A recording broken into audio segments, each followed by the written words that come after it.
Now, I wasn't too sure on this type of podcast whether to do like Am I the Arsehole vibe or read from my phone. So we're trying a bit of everything here because I've written notes on the next one because the timeline was quite intense. So this story is titled Am I the Arsehole for not telling my next door neighbour that her baby daddy is cheating on her? Joe, what do you think? Okay. Right. So basically this was in my old flat, my old apartment building. You could hear everything that went down in that apartment. There was so much drama. And you do realise in those situations that like everyone has their own situations going on. So basically there was this guy that lived next door and he was a proper enigma. He'd be there for like 3 days and then I'd not see him for like 3 months and then he'd come back for a few weeks and then you'd never see him again and you could always tell when he was in because his aftershave filled like the stairway where we had our doors. He'd fucking slam it, walk in, bang! Oh, sorry, Joe. Bang the front door, and then he'd bump, bump, bump, bump, bump. Joe, he'd bump, bump, bump up the stairs, and then he'd go in the door like he was trying to punch his way through. He's like, boom! Door open, slam. Be like, he's in. Steve's home. So one night, Jordan and I are lying there. It's a Friday night, and we used to like play a game called The Forest. So we hear boom, boom, boom, boom, boom, slam, key go in the door, clack, clack, door shut. But we heard a female voice and we were like, hang on a damn minute. We'd seen a woman going in and out this flat randomly, but didn't know if it was like a cleaner or someone like that. So we hear a female voice and we're like, oh, let's get it on. And trust me, you could hear everything.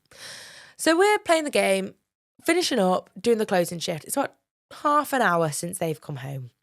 We're just like doing a bit of washing up, spraying the surfaces, putting the cushions on the sofa, you know the vibe. Then I hear what I can only describe as passionate lovemaking.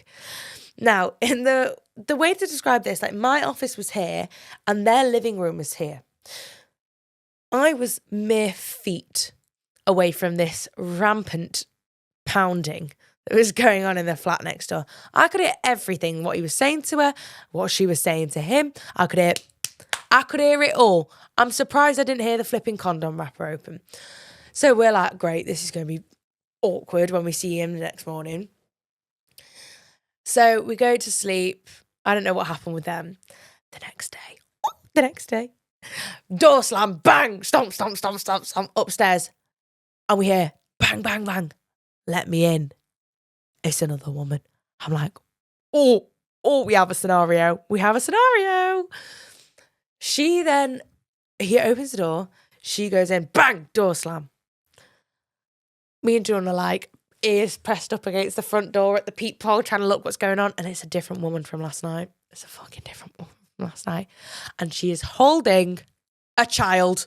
A child. I don't know how old this child was. Definitely under 1 year of age. I was like, oh, is that his child? That's awkward. Are they together? Do they not live together? So many questions. Then we hear, who is she? Did you sleep with her? And he's like, no, I didn't do anything. I don't know what you're on about.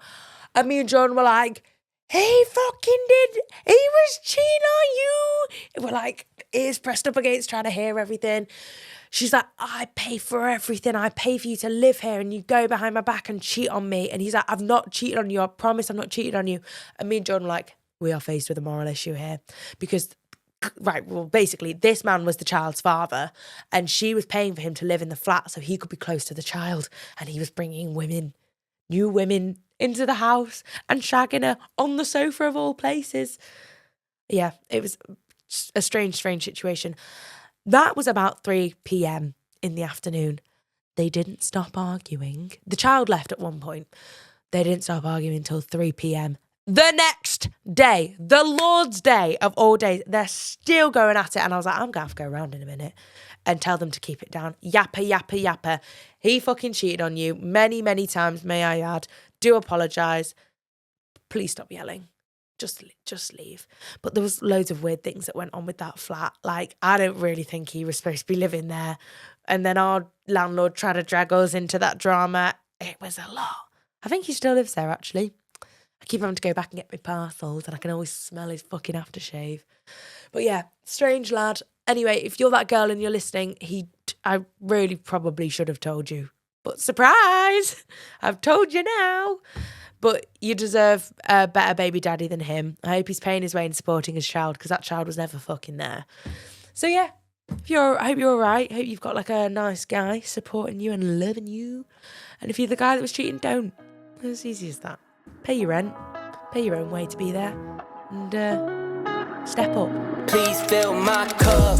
Am I really asking for much? It's been a long week, I'm looking for fun. Please fill my cup.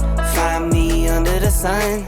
SOS, I'm just looking for a good time. Oh, oh, oh, oh. And I'm singing like, whoa.